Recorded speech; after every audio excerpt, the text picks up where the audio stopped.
देखो, movement of inertia तो हमने पढ़ लिया है, उसके बहुत सारे फॉर्मूले भी पढ़ लिए हैं, ठीक है।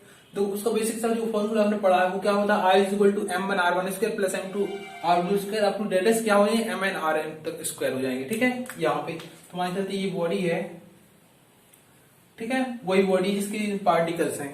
तो देखो, अगर हम इस फॉर्मूले से इसका हम मोमेंट ऑफ इनर्शिया फाइंड करना चाहें तो क्या पॉसिबल होगा। यहाँ पे देखो r1 r2 ये क्या है rn तक जाएंगे, तो इतने तो हम फाइंड कर ही नहीं पाएंगे क्योंकि एक बॉडी होती है उसमें क्या होते हैं मिलियंस बिलियंस पार्टिकल्स होते हैं। और दूसरा हमने एक फॉर्मूला यहाँ पे देखा है, जैसे यहाँ पे एक पॉइंट ऑब्जेक्ट है जिसका मास क्या है m है, ठीक है, इसकी जो परपेंडिकुलर डिस्टेंस है क्या है ये r है, तो इसका सिंपली जो मोमेंट ऑफ इनर्शिया होता है क्या होता है m r का स्क्वायर, ठीक है। तो देखो इसका मास क्या होगा, टोटल मास माने m है, तो हमें एक ऐसी डिस्टेंस फाइंड करनी होगी कि जहां पे वो पार्टिकल क्या है एक सिंगल मास की तरह बिहेव करे, जैसा इसमें कर रहा है ये सिंगल मास की तरह बिहेव। क्योंकि इस फॉर्मूले से तो हम क्या नहीं कर पाएंगे, उसका मोमेंट ऑफ इनर्शिया फाइंड नहीं कर पाएंगे इजीली, तो हमें एक ऐसा पार्टिकल ढूंढना, सॉरी यहाँ पे ऐसा पॉइंट ढूंढना पड़ेगा जहां पे एक वो पार्ट पूरी बॉडी है एक सिंगल मास की तरह बिहेव करे। तो वो हमारा पॉइंट होता है सेंटर ऑफ मास का पॉइंट होता है, ठीक है। यहाँ पे क्या होगा, एक सेंटर ऑफ मास का एक पॉइंट होगा। अगर हम उसकी यहां से डिस्टेंस फाइंड कर लें, ठीक है, ये r डिस्टेंस की परपेंडिकुलर, सॉरी यहाँ पे कैपिटल r यहाँ पे k लेके चलते हैं, ठीक है, ये हम बात बताएंगे कि क्यों होता है, ठीक है। ये हम फाइंड कर ले यहाँ पे, तो हम सिंपली क्या करेंगे मास में और इसके रेडियस के स्क्वायर में यहाँ पे मल्टीप्लाई कर देंगे तो हमें क्या मिल जाएगा, यहाँ पे मोमेंट ऑफ इनर्शिया मिल जाएगा, ठीक है। तो ये क्या होती है, इजी मतलब इजी मेथड होती है इसकी ये फाइंड करने की, ठीक है।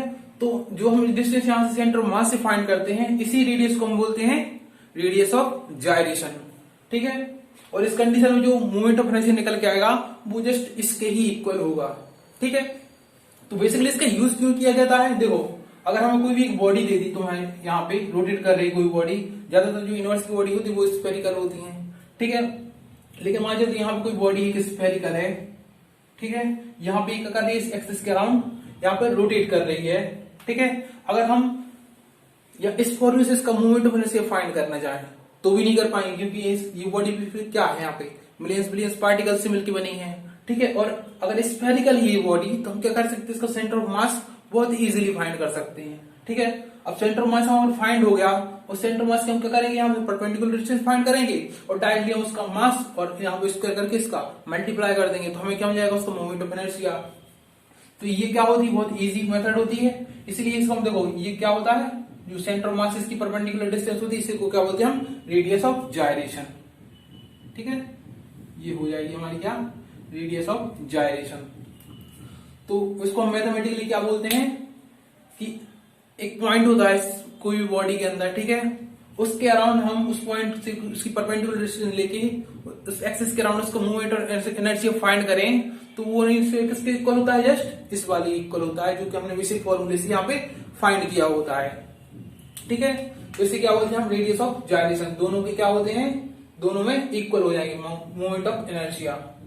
तो देखो रेडियस ऑफ जायरेशन किससे शो करते हैं, यहाँ पे किससे शो करते हैं, दोनों कंडीशन में क्या हो जाएंगे, दोनों के मूवमेंट ऑफ इनर्शिया बराबर हो जाएंगे। अगर इस कंडीशन हम देखें यहां से कंपेयर करके तो मूवमेंट ऑफ इनर्शिया करने के लिए हमारा I is equal to m k का स्क्वायर, यहाँ पे k क्या है रेडियस ऑफ जायरेशन है, ठीक है।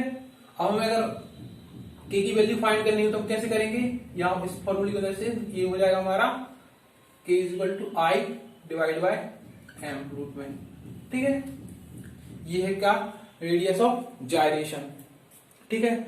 और बेसिकली देखो हमने क्या पढ़ा है, एक पॉइंट होता है जहां पे दोनों की मूवमेंट ऑफ इनर्शिया क्या हो जाती है, यहाँ पे सेम हो जाते हैं, ठीक है।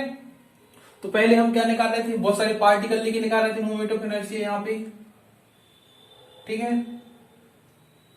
तो एक मूवमेंट ऑफ इनर्शिया निकल के आ रहा था ये वाला, और अब हम क्या कर रहे हैं एक सेंटर ऑफ मास से या फिर एक दूसरे पॉइंट से, सॉरी बेसिकली होगा क्या यहाँ पे सेंटर मास होगा और कोई दूसरा पॉइंट यहाँ पे पॉसिबल ही नहीं होगा, जिस पॉइंट के अराउंड हम उसका मूवमेंट ऑफ एनर्जी निकल के आए वो भी सेम निकल के आए। तो अब सेंटर ऑफ मास के अराउंड हम क्या कर रहे हैं, इसका मूवमेंट ऑफ एनर्जी निकल आ रहा है, तो ये क्या निकल रहा है, ये वाला निकल रहा है, और दोनों क्या है इक्वल है, तो हम क्या कर सकते हैं इक्वल कर सकते हैं। तो m यहाँ पे k का स्क्वायर इज इक्वल टू क्या हो जाएगा m1 r1 square plus m2 r2 square up to date M N R N का स्क्वायर।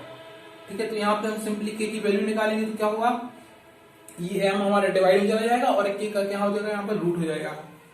ठीक है, तो ये हो जाएगा m1 r1 square plus m2 r2 square up to date dash ये mn rn का स्क्वायर डिवाइड बाय m। ठीक है, यहाँ पे ये इक्वेशन बनती है, यहाँ पे फॉर्मूला बनता है। ठीक है, ठीक है, ये हमारी क्या रेडियस ऑफ जाइरेशन। यहाँ पे एक कंडीशन और बनती है कि जो हमने यहाँ पे मासेस लिए हैं वो अलग अलग लिए हैं, m1 m2 m3 ये mn तक। ठीक है, और हम इनको यहाँ पे सेम भी मान सकते हैं इफ यहाँ पे लिख देते कंडीशन है ये m1 is equal to m2 is equal to ये क्या हो जाएंगे m के इक्वल मान लिए।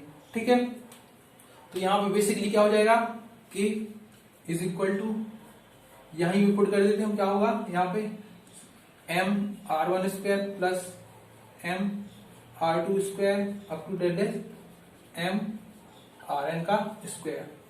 ठीक है, यहाँ पे क्या है m है, m को हम और क्या लिख सकते हैं, यहाँ पे देखो छोटी छोटी मासेस हैं m m, एक यहाँ कितनी मासेस हैं n हैं। अगर हम एक मास का यहाँ पे लेके और उसमें n का मल्टीप्लाई कर दें तो ये क्या निकल के आएगा टोटल मास, मतलब m इज इक्वल टू क्या है m इंटू n है। तो यहाँ पे m की जगह क्या लिख सकते हैं m इंटू n। ठीक है, यहाँ पे k इज इक्वल टू देखो m यहाँ सीरीज में से क्या हुआ हमारा कॉमन निकल के आएगा, तो ये m क्या होगा उस m को कैंसिल कर देगा। तो यहाँ पे क्या बचेगा r1 square plus r2 square up to date dash rn का square divide by n, sorry यहाँ पे n है, ये हमारी क्या रेडियस ऑफ जाइरेशन। तो बेसिकली सिर्फ है क्या इसमें रेडियस ऑफ जाइरेशन क्या होती है, अगर कोई भी बॉडी है वो किसी एक्सिस के अराउंड रोटेट कर रही है तो उसमें एक ऐसा पॉइंट होगा जिस पॉइंट पे अराउंड हम उसको सिर्फ मूवमेंट ऑफ इनर्शिया फाइंड कर देंगे, सिर्फ एक पॉइंट उसको एक पॉइंट ऑब्जेक्ट की तरह वेव करके। ठीक है, ये हमारी क्या रेडियस ऑफ जाइरेशन।